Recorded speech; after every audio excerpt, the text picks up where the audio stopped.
गौरी पुत्र गणेश की जय। जय श्री कृष्ण, राधे राधे। ओम नमो भगवते वासुदेवाय नमः। प्रिय मित्रों, एकादशी का व्रत सभी व्रतों में सबसे अधिक श्रेष्ठ है। पद्म पुराण के अनुसार जो भी व्यक्ति शर्तला एकादशी के दिन सच्चे मन से पूजा करता है, व्रत करता है, दान करता है, उसे जीवन में मोक्ष की प्राप्ति होती है और सभी पाप नष्ट हो जाते हैं। पुराणों में बताया गया है, जितना पुण्य कन्यादान, हजारों वर्षों की तपस्या और स्वर्ण दान से मिलता है, उससे भी अधिक फल एकमात्र छठ एकादशी से मिलता है। इस व्रत को करने से घर में सुख शांति आती है और सभी पाप नष्ट हो जाते हैं। शर्तिला यानी तिलों का 6 प्रकार से प्रयोग करना। पहला, तिल मिश्रित जल से स्नान करना। दूसरा, तिल के तेल से मालिश करना। तीसरा, तिल से हवन करना। चौथा, तिल वाले पानी का सेवन करना। पांचवा, तिल का दान करना। और छठा, तिल से बने पदार्थों का सेवन करना। नारद पुराण के अनुसार ब्रह्म मुहूर्त में स्नान आदि से निवृत्त होकर भगवान विष्णु का ध्यान करते हुए व्रत का संकल्प लेना चाहिए। भगवान विष्णु की पूजा करें, घी का दीपक प्रज्वलित करें। इस दिन विष्णु सहस्त्र नाम का पाठ जरूर करें। इस दिन भगवत गीता के किसी भी अध्याय का पाठ करना बहुत ही फलदायी होता है। भगवान विष्णु को तिल से बने मिष्ठान का भोग लगाएं। माघ मास में जितना तिल का दान करेंगे, उतने हजारों वर्षों तक स्वर्ग में रहने को मिलता है। भगवान को भोग में, पूजन में तुलसी जरूर लें। ध्यान रखें, एकादशी को तुलसी ना तोड़ें। पहले से ही रखी हुई तुलसी से भोग लगाएं। एकादशी को तुलसी में जल भी नहीं देना चाहिए, केवल दीपक ही प्रज्वलित करना चाहिए। कहा जाता है, एकादशी के दिन स्वयं तुलसी माता भी भगवान विष्णु की सेवा में लीन रहती है।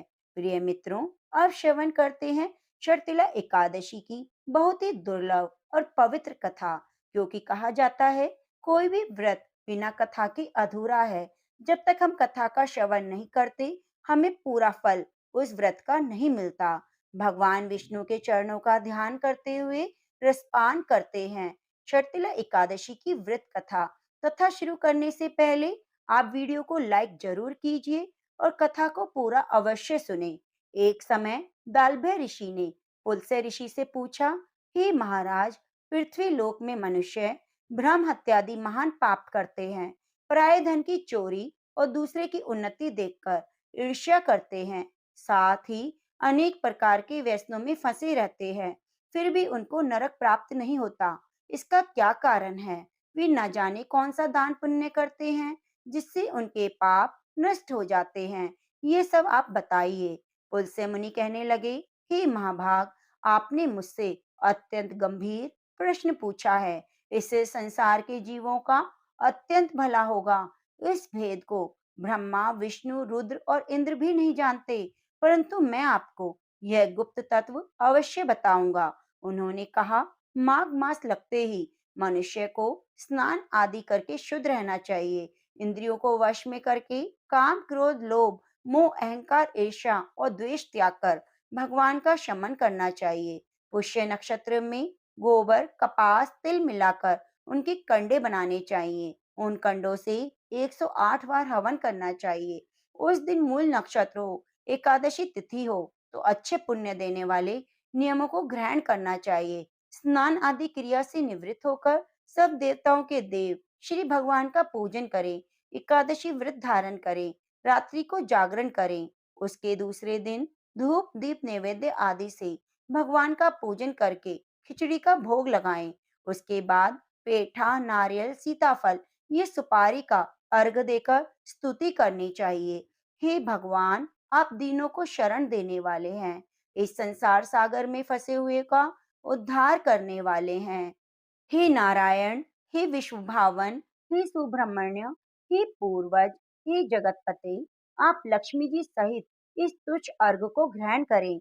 इसके बाद जल से भरा हुआ घड़ा ब्राह्मण को दान करें। ब्राह्मण को श्यामा गो तिल पात्र देना भी उत्तम है। तिल स्नान और भोजन दोनों ही श्रेष्ठ हैं। इस प्रकार जो मनुष्य जितने तिलों का दान करता है, उतने ही हजार वर्ष स्वर्ग में वास करता है। शर्तिला एकादशी का मतलब ही तिलों का 6 प्रकार से प्रयोग करना है। एक समय नारद जी ने भगवान विष्णु से छठतिला एकादशी के संबंध में प्रश्न किया। भगवान ने छठतिला एकादशी का महात्म्य नारद जी से कहा, वह सुनिए।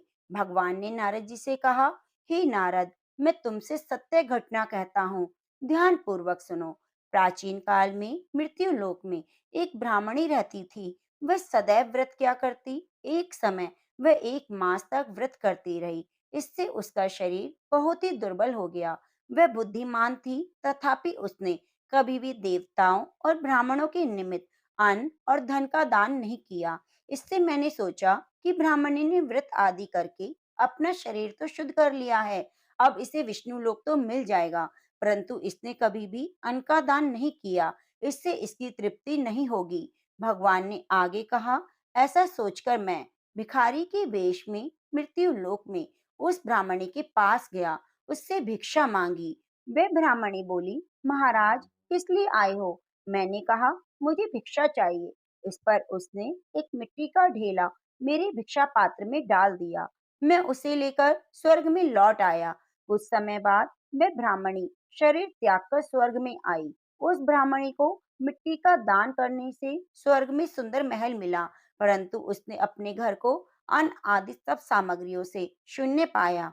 घबराकर वह मेरे पास आई और कहने लगी, भगवान, मैंने अनेक व्रत किए, आपकी पूजा की, परंतु फिर भी मेरा घर अन्न आदि सभी वस्तुओं से शून्य है। इसका क्या कारण है। मैंने कहा, पहले तुम अपने घर जाओ, देव स्त्रियां आएंगी तुम्हें देखने के लिए। पहले उनसे शर्तिला एकादशी की पुण्य विधि सुनो, तब द्वार खोलना। मेरे ऐसे वचन सुनकर वह अपने घर गई। जब देव स्त्रियां आई और द्वार खोलने को कहा, तो ब्राह्मणी बोली, आप मुझे देखने आई हैं, तो छठिला एकादशी का महात्म्य मुझसे कहो। उनमें से एक देव स्त्री कहने लगी, मैं कहती हूँ। जब ब्राह्मणी ने छठिला एकादशी का महात्म्य सुना, तब द्वार खोला। देवांगनाओं ने उसको देखा कि वह ना तो गांधर्वी है, न आसुरी है, वरन पहले जैसी मानुषी है। उस ब्राह्मणी ने उसकी कथा अनुसार छठिला एकादशी का व्रत किया, जिसके प्रभाव से वे सुंदर और रूपवती हो गई। उसका घर अन्न आदि सभी सामग्रियों से भर गया। इसलिए मनुष्यों को मूर्खता त्याग कर छठिला एकादशी का व्रत और लोभ न करते हुए तिल का दान करना चाहिए। इससे दुर्भाग्य, दरिद्रता और अनेक प्रकार के कष्ट दूर होकर मोक्ष की प्राप्ति होती है। प्रेम से बोलिए, विष्णु भगवान की जय। जय श्री कृष्ण, राधे राधे। ओम नमः शिवाय। हे विष्णु भगवान, जो भी आपकी कथा को कह रहा है, सुन रहा है, हुंकारा भर रहा है, आप उनकी सभी मनोकामनाओं को पूरी करना, वैकुंठ धाम की प्राप्ति कराना। प्रेम से बोलिए, जय श्री कृष्ण, राधे राधे। एक बार भगवान श्री कृष्ण सो रहे थे और निद्रा अवस्था में उनके मुख से राधा जी का नाम निकला। पटरानियों को लगा कि वे सब प्रभु की इतनी सेवा करती हैं, परंतु प्रभु को सबसे ज्यादा राधा का ही नाम स्मरण रहता है। रुक्मणी जी और अन्य रानियों ने रोहिणी जी से राधा रानी और श्री कृष्ण के प्रेम और ब्रज लीलाओं का वर्णन करने की प्रार्थना की। रोहिणी जी ने कथा सुनाने की हामी तो भर दी, लेकिन यह भी कहा कि श्री कृष्ण और बलराम को इसकी भनक भी ना मिले।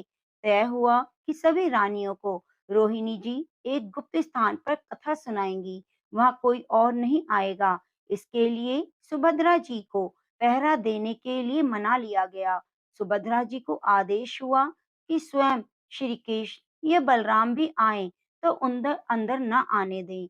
माता ने कथा सुनानी आरंभ की। सुभद्रा द्वार पर तैनात थी। थोड़ी देर में ही श्री कृष्ण और बलराम वहां आ पहुंचे। सुभद्रा ने अंदर जाने से रोक लिया। इससे भगवान को कुछ संदेह हुआ। वे बाहर से ही अपनी शक्ति के द्वारा अंदर की माताओं द्वारा वर्णित ब्रज लीलाओं को आनंद लेकर सुनने लगे। बलराम जी भी कथा का आनंद लेने लगे। कथा सुनते सुनते श्री कृष्ण, बलराम और सुभद्रा के हृदय में ब्रज के प्रति अद्भुत प्रेम भाव उत्पन्न हुआ। उस भाव में उनके पैर हाथ सिकुड़ने लगे, जैसे वो बाल्यकाल में थे। तीनों राधा जी की कथा में ऐसे विभोर हुए कि मूर्ति के समान जड़ हो गए। बड़े ध्यान पूर्वक सुनने पर भी उनके हाथ पैर दिखाई नहीं देते थे। सुदर्शन ने भी द्रवित होकर लंबा रूप धारण कर लिया। उसी समय देव मुनि नारद जी वहां आ पहुंचे। प्रिय मित्रों, देखो भगवान की लीला।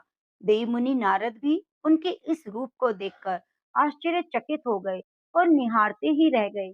कुछ समय बाद जब तंद्रा भंग हुई, तो नारद जी ने प्रणाम करके भगवान श्री कृष्ण से कहा, हे प्रभु, मेरी इच्छा है कि मैंने आज जो रूप आपका देखा है, वह रूप आपके भक्तजनों को पृथ्वी लोक पर भी चिरकाल तक देखने को मिले।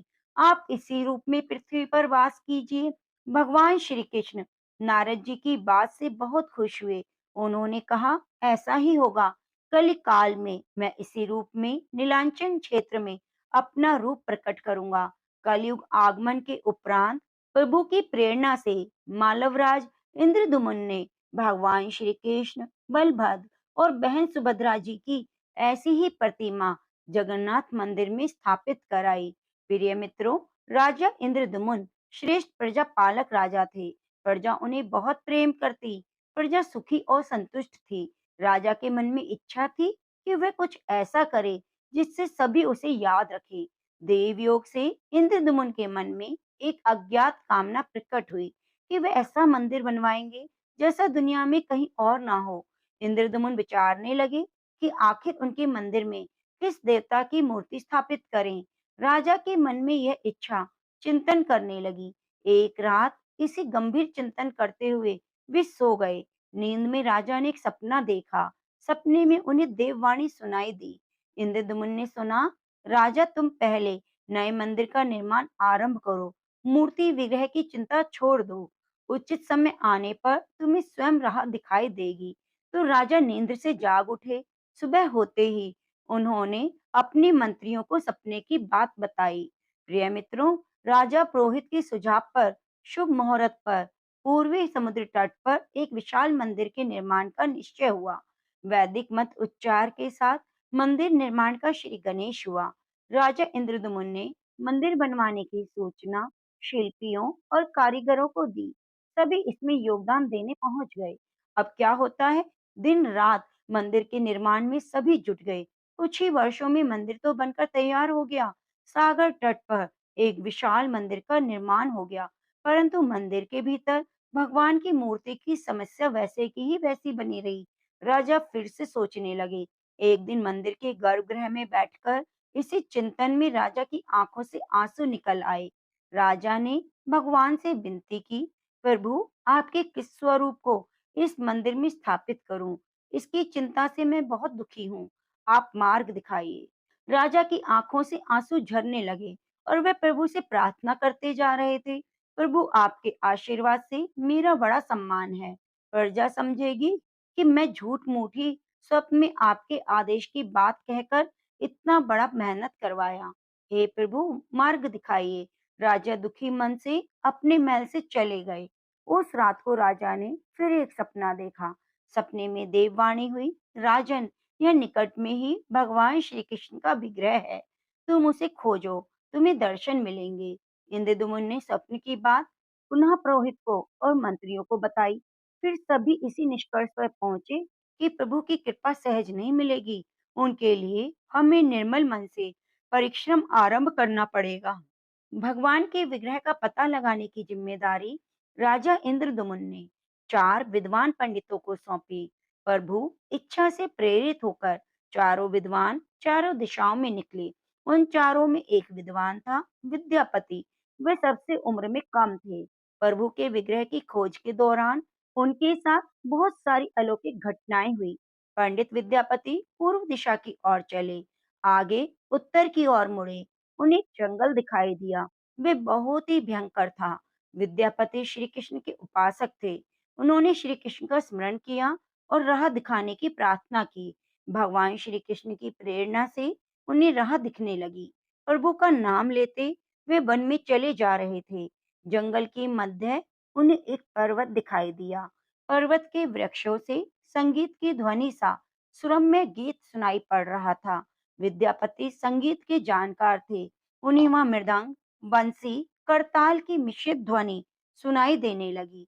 संगीत की लहरियों को खोजते हुए विद्यापति आगे बढ़े। जल्दी ही पहाड़ी की चोटी पर पहुंच गए। पहाड़ के दूसरी ओर उन्हें एक सुंदर घाटी दिखाई दी, जहाँ भील नृत्य करते थे। विद्यापति उस दृश्य को देखकर बहुत आनंदित हुए और संगीत से थकान मिट गई और उन्हें नींद आने लगी। अचानक एक शेर की गर्जना सुनकर विद्यापति घबरा उठे। शेर उनकी ओर दौड़ता आ रहा था। वे उसे देखकर घबरा गए और बेहोश होकर वहीं गिर गए। शेर विद्यापति पर आक्रमण करने वाला ही था, तभी एक स्त्री ने शेर को पुकारा। शेर उसी आवाज को सुनकर मौन खड़ा हो गया। स्त्री ने उसे लौटने का आदेश दिया, तो शेर लौट गया। शेर उस स्त्री के पैरों के पास ऐसे लौटने लगा, जैसे कोई बिल्ली पुचकार कर सुनकर खेलने लगती है। युवती शेर की पीठ को प्यार से थपथपाने लगी और वह लौटता रहा। वह स्त्री वहां मौजूद स्त्रियों में सबसे अधिक सुंदर थी। वे भीलों के राजा विश्वावसु की इकलौती पुत्री ललिता थी। ललिता ने अपनी सेविकाओं को अचेत विद्यापति की देखभाल के लिए भेजा। सेविकाओं ने झरने से जल लेकर विद्यापति पर छिड़का। कुछ देर बाद विद्यापति की चेतना लौटी। उन्हें जल पिलाया गया। विद्यापति यह सब देखकर उस आश्चर्य में थे। ललिता विद्यापति के पास आई और पूछा, आप कौन हो? भयानक जानवरों से भरे इस वन में आप कैसे पहुंचे? आपके आने का क्या प्रयोजन है, ताकि मैं आपकी सहायता करूं? आप मुझे बताइए। विद्यापति के मन से शेर का भय पूरी तरह गया नहीं था। ललिता ने बात भांप ली और सांत्वना देते हुए कहा कि आप यहाँ मेरे साथ चलिए, आप सुरक्षित हैं। विद्यापति ललिता के पीछे पीछे उनकी बस्ती की तरफ चल दिए। विद्यापति भीलों के राजा विश्वावसु से मिले, उन्हें अपना परिचय दिया। विश्वावसु विद्यापति जैसे विद्वान से मिलकर बहुत खुश हुए। विश्वावसु के अनुरोध पर विद्यापति कुछ दिन वहां अतिथि बनकर रुके। वे भीलों को धर्म और ज्ञान का उपदेश देने लगे। ललिता भी बड़ी रुचि के साथ सुनती थी। ललिता के मन में विद्यापति के लिए अनुराग पैदा हो गया। विद्यापति ने भी भाप लिया कि ललिता जैसी सुंदरी उनसे प्रेम करने लगी है, किंतु विद्यापति एक बड़े काम के लिए निकले थे। अचानक एक दिन विद्यापति बीमार हो गए। ललिता ने उनकी सेवा की। इससे विद्यापति के मन में ललिता के लिए प्रेम भाव पैदा हो गया। विश्वावसु ने प्रस्ताव रखा कि विद्यापति ललिता से विवाह कर ले। विद्यापति ने इसे स्वीकार किया और कुछ ही दिनों में सुखमय पल बीतने लगे। ललिता से विवाह करके विद्यापति बहुत खुश था, परंतु जिस महत्वपूर्ण कार्य के लिए वे आया वह अधूरा था। यही चिंता उन्हें बार बार सताती। इसी बीच विद्यापति को एक विशेष बात पता चली कि विश्वावसु हर रोज सवेरे उठकर कहीं जाते हैं और सूर्योदय के बाद ही आते हैं। कितनी भी विकट स्थिति हो, वह उनका नियम नहीं टूटता। विश्वावसु के इस व्रत पर विद्यापति को आश्चर्य हुआ। उनके मन में इस रहस्य को जानने की इच्छा हुई। आखिर विश्वावसु जाता कहाँ है? एक दिन विद्यापति ने ललिता से इस संबंध में पूछा। ललिता यह सुनकर सहम गई।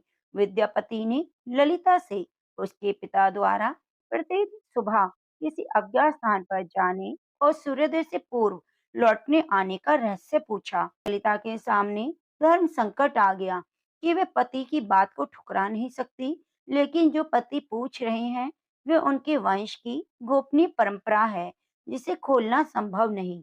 ललिता ने कहा, स्वामी, ये हमारे कुल का रहस्य है, किसी के सामने नहीं खोला जा सकता।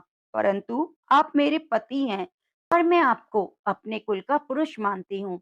जितना संभव है उतना बताती हूँ। यहाँ से कुछ दूरी पर एक गुफा है, जिसमें हमारे कुल देवता हैं। उनकी पूजा हमारे सभी पूर्वज करते आए हैं। यह पूजा निर्विघ्न चल रही है। उसी पूजा को मेरे पिताजी भी कर रहे हैं। विद्यापति ने ललिता से कहा कि वह भी उनके कुल देवता के दर्शन करना चाहते हैं। ललिता बोली, ये संभव नहीं। हमारे कुल देवता के बारे में किसी को जानने की इच्छा है, यह सुनकर मेरे पिता क्रोधित हो जाएंगे। विद्यापति की उत्सुकता बढ़ रही थी। वह तरह तरह से ललिता को अपने प्रेम की शपथ देकर मनाने लगे। आखिरकार ललिता ने कहा, वे अपने पिताजी से विनती करेगी कि आपको भी देवता के दर्शन करा दे।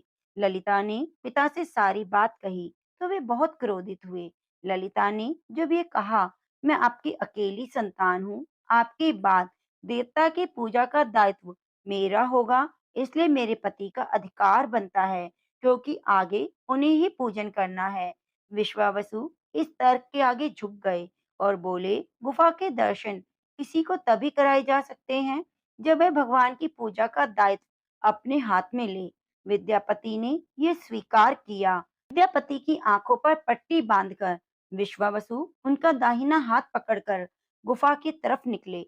विद्यापति ने मुट्ठी में सरसों रख लिए, जिसे रास्ते में छोड़ते हुए गए। गुफा के पास पहुंचकर विश्वावसु रुके और गुफा के पास पहुंच गए। विश्वावसु ने विद्यापति की आंखों की काली पट्टी खोल दी। गुफा में नीले रंग का प्रकाश चमक उठा। हाथों में मुरली लिए भगवान श्री कृष्ण का रूप विद्यापति को दिखाई दिया। विद्यापति आनंद विभोर हो गए। उन्होंने भगवान के दर्शन किए। दर्शन के बाद तो जैसे विद्यापति जाना ही नहीं चाहते थे, पर विश्वावसु ने लौटने का आदेश दिया। फिर उनकी आंखों पर पट्टी बांधी और दोनों लौट पड़े। लौटने पर ललिता ने विद्यापति से पूछा। विद्यापति ने गुफा में दिखे अलौकिक दृश्य के बारे में पत्नी को बताना उचित नहीं समझा। वे टाल गए। यह तो जानकारी हो चुकी थी कि विश्वावसु श्री कृष्ण की मूर्ति की पूजा करते हैं। विद्यापति को आभास हो गया कि महाराज ने स्वप्न में जिस प्रभु विग्रह के बारे में देववाणी सुनी थी, ये वही है। विद्यापति विचार करने लगे कि किसी तरह इस मूर्ति को लेकर राजधानी पहुंचना होगा। वह तो एक तरफ गुफा से मूर्ति को लेकर जाने की सोच रहे थे, दूसरी तरफ भील, राजा और पत्नी के साथ विश्वासघात के विचार से उनका मन बहुत दुखी हो रहा था। विद्यापति धर्म और अधर्म के बारे में सोचते रहे। फिर विचार आया कि यदि विश्वावसु ने सचमुच उस पर विश्वास किया होता, तो आंखों पर पट्टी बांधकर गुफा तक नहीं ले जाता। इसलिए उनके साथ विश्वासघात का प्रश्न नहीं उठता। उसने गुफा से मूर्ति चुराने का मन बना लिया। विद्यापति ने ललिता से कहा कि वे अपने माता-पिता के दर्शन करने के लिए जाना चाहती है। वे उसे लेकर परेशान होंगे। ललिता भी उनके साथ चलने को तैयार हुई, तो विद्यापति ने ये कहकर समझा लिया कि वे शीघ्र ही लौटेगा और लेकर जाएगा। ललिता मान गई। विश्वावसु ने उसके लिए घोड़े का प्रबंध किया। तक तो सरसों के दानों से पौधे निकल आए थे। उनको देखता विद्यापति गुफा तक पहुंच गया। उसने भगवान की स्तुति की, क्षमा प्रार्थना के बाद उनकी मूर्ति को उठाकर झोले में रख लिया। शाम तक वह राजधानी पहुंच गया।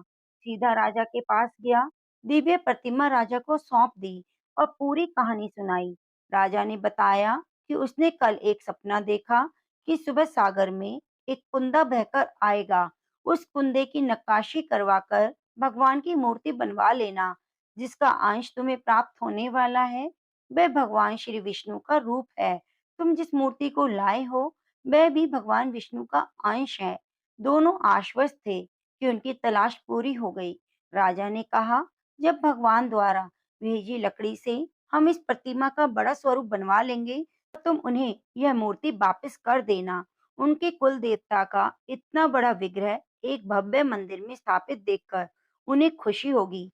दूसरे दिन सूर्योदय से पूर्व राजा विद्यापति और मंत्रियों को लेकर सागर तट पर पहुंचा। स्वप्न के अनुसार एक बड़ा कुंदा पानी में बहकर आया था। सभी उसे देखकर बहुत खुश हुए। सब नावों पर बैठकर राजा के सेवक उस कुंदे को खींचने लगे। मोटी मोटी रस्सियों से कुंदे को बांधकर खींचा जाने लगा, लेकिन वह टस से मस भी नहीं हुआ। लोग भेजे गए, लेकिन सैकड़ों नावें भी उस कुंदे को हिला नहीं पाई। राजा का मन उदास हो गया। सेनापति ने एक लंबी सेना कुंदे को खींचने के लिए भेजी, लेकिन सागर में सैनिक ही सैनिक नजर आने लगे। सभी कुंदे को खींचने लगे, परंतु वे टस से मस भी न कर पाए। सुबह से रात हो गई। अचानक राजा ने काम रोकने का आदेश दिया। उसने विद्यापति को अकेले में ले जाकर कहा कि वे समस्या का कारण जान गया है। राजा के चेहरे पर संतोष के भाव थे। राजा ने विद्यापति को गोपनीय रूप से कहीं चलने की बात की। राजा इंद्रदमुन ने कहा कि अब भगवान का विग्रह बन जाएगा। बस एक काम करना होगा। भगवान श्री कृष्ण ने राजा को क्या संकेत दे दिया था कि उनकी सारी परेशानी समाप्त हो गई। राजा इंद्रदमुन को भगवान की प्रेरणा से समझ में आ गया कि आखिर प्रभु विग्रह के लिए जो लकड़ी का कुंदा पानी में बहकर आया है, वह हिलडुल भी नहीं रहा। राजा ने विद्यापति को बुलाया और कहा, तुम जिस दिव्य मूर्ति को अपने साथ लाए हो, उसकी अब तक जो पूजा करता आया था, उससे तुरंत भेंट करके क्षमा मांगनी होगी। बिना उसके स्पर्श किए ये कुंदा आगे नहीं बढ़ सकेगा। राजा इंद्रदमुन और विद्यापति विश्वावसु से मिलने पहुंचे। राजा ने पर्वत की चोटी से जंगल को देखा तो सुंदरता को देखते ही रह गया। दोनों भीलों की बस्ती की ओर चुपचाप चलते रहे। इधर विश्वावसु ने अपने नियमित दिनचर्या के हिसाब से गुफा में अपने कुल देवता की पूजा के लिए चले। वहां की मूर्ति गायब देखी तो समझ गए उनके दामाद ने छल किया है। विश्वावसु लौटे और ललिता को सारी बात सुना दी। विश्वावसु पीड़ा से भरा घर के आंगन में पछाड़ खाकर गिर गए। ललिता अपने पति द्वारा किए गए विश्वासघात से दुखी थी। पिता पुत्री दिन भर विलाप करते रहे। उन दोनों ने अन्न का एक दाना भी न छुआ। अगली सुबह विश्वावसु उठे, सदा की तरह अपनी दिनचर्या का पालन करने गुफा की तरफ बढ़े। वे जानते थे कि प्रभु का विग्रह वहां नहीं है, फिर भी उनके पैर गुफा की तरफ खींचे चले जाते थे। विश्वावसु के पीछे ललिता और रिश्तेदार थे। विश्वावसु गुफा के भीतर पहुंचे, जहाँ भगवान की मूर्ति होती थी। उस चट्टान के पास खड़े होकर हाथ जोड़कर खड़े हो गए, फिर ऊंची चट्टान पर गिर गए, बिलख बिलख कर रोने लगे। उनके पीछे प्रजा भी रो रही थी। एक भील युवक भागता हुआ गुफा के पास आया और बताया, उसने महाराज और विद्यापति को बस्ती की ओर आते देखा है। यह सुनकर सब चौंक गए। विश्वावसु राजा के स्वागत में गुफा से बाहर आए, लेकिन उनकी आंखों में आंसू थे। राजा इंद्रदमुन विश्वावसु के पास आए और उन्हें हृदय से लगा लिया। राजा बोले, भील राज, तुम्हारे कुलदेवता की प्रतिमा का चोर तुम्हारा दामाद नहीं, मैं हूँ। उसने तो महाराज के आदेश का पालन किया। ये सब सुनकर चौंक गए। विश्वावसु ने राजा को आसन दिया। राजा ने विश्वावसु को शुरू से अंत तक सभी बातें बता दी। फिर राजा ने उनसे अपने स्वप्न और फिर जगन्नाथपुरी में सागर तट पर निर्माण मंदिर की भी बात बताई। राजा ने विश्वावसु से प्रार्थना की, भील सरदार विश्वावसु, कई पीढ़ियों से आपके वंश के लोग भगवान की मूर्ति को पूजते आए हैं। भगवान के उस विग्रह के दर्शन सभी को मिले, इसके लिए आपकी सहायता चाहिए। ईश्वर द्वारा भेजे गए लकड़ी के कुंदे से बनी मूर्ति के भीतर हम इस दिव्य मूर्ति को सुरक्षित करना चाहते हैं। अपने कुल की प्रतिमा को पुरी के मंदिर में स्थापित करने की अनुमति दो, तो कुंदे को तुम स्पर्श करोगे तभी वह हिलेगा। विश्वावसु राजी हो गए। राजा सपरिवार विश्वावसु को लेकर सागर तट पर पहुंचे। विश्वावसु ने कुंदे को छुआ। छूते ही कुंदा अपने आप तैरता हुआ किनारे आ लगा। राजा ने सेवकों से अगले दिन मूर्तिकारों और शिल्पियों को राजा ने बुलाकर मंत्रणा की। इस कुंदे से कौन सी देव मूर्ति बनाना शुभदायक होगा। मूर्तिकारों ने कह दिया कि वे पत्थर की मूर्तियां बनाना तो जानते हैं, लेकिन लकड़ी की मूर्ति बनाने का उन्हें ज्ञान नहीं। फिर एक नई चिंता पैदा हो गई। उसी समय वहाँ एक बूढ़ा आया। उसने राजा से कहा, इस मंदिर में आप भगवान श्री कृष्ण को, भाई बलभद्र और बहन सुभद्रा के उनके स्वरूप को विराजमान करें। इस देवयुग का यह संकेत है। राजा को उस बूढ़े की व्यक्ति की बात से सांत्वना तो मिली, लेकिन समस्या थी कि आखिर मूर्ति बने कैसे। उस बूढ़े ने कहा, मैं इस कला में कुशल हूँ, मैं इस पवित्र कार्य को करूंगा और मूर्तियां बनाऊंगा, परंतु मेरी एक शर्त है। राजा बहुत खुश हुआ।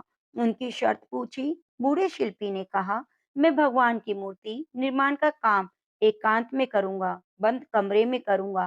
काम पूरा होने के बाद ही दरवाजा खोलूंगा। इसी बीच में कोई मुझे बुलाए नहीं। राजा सहमत हो गए, लेकिन उन्हें एक चिंता हुई। बोले, यदि कोई आपके पास नहीं आएगा, तो ऐसी हालत में आपके खाने पीने की व्यवस्था कैसे होगी। शिल्पी ने कहा, मेरा जब तक काम पूरा नहीं होता, मैं खाता पीता नहीं। राज मंदिर में एक विशाल कक्ष में उस बूढ़े शिल्पी ने स्वयं को 21 दिन के लिए बंद कर लिया, काम शुरू कर दिया। भीतर से आवाजें आती थी। महारानी गुंडीचा देवी दरवाजे के कान लगाकर अक्सर छेनी हथौड़े के चलने की आवाजें सुना करती। महारानी रोज की तरह कमरे के दरवाजे से कान लगाए खड़ी रहती। 15 दिन बीते, उन्हें कमरे से आवाज सुनाई देनी बंद हो गई। जब मूर्तिकार के काम करने की कोई आवाज न मिली, तो रानी चिंतित हो गई। उन्हें लगा बूढ़ा आदमी है, खाता पीता भी नहीं, उसके साथ कहीं अनिष्ट ना हो गया हो। व्याकुल होकर रानी ने दरवाजे को धक्का देकर खोला और भीतर झांककर देखा। महारानी गुंडीचा देवी ने इस तरह मूर्तिकार को दिया हुआ वचन भंग कर दिया था। मूर्तिकार अभी मूर्तियां बना ही रहा था, परंतु रानी को देखते ही वह अदृश्य हो गया। मूर्ति निर्माण का कार्य अभी तक पूरा नहीं हुआ था। हाथ पैर का निर्माण पूर्ण नहीं हुआ था। वृद्ध शिल्पकार के रूप में स्वयं देवताओं के शिल्पी भगवान विश्वकर्मा आए थे। उनके अदृश्य होते ही मूर्तियां अधूरी रह गई। इसी कारण आज भी मूर्तियां वैसी ही हैं। उन प्रतिमाओं को मंदिर में स्थापित कराया गया। प्रेम से बोलिए जय श्री जगन्नाथ। जगन्नाथ भगवान की जय। प्रिय मित्रों, कथा को अंत तक सुनने के लिए आपका बहुत बहुत धन्यवाद। आप हमारे चैनल को सब्सक्राइब जरूर कीजिए और बेल आइकन को दबाना ना भूलें।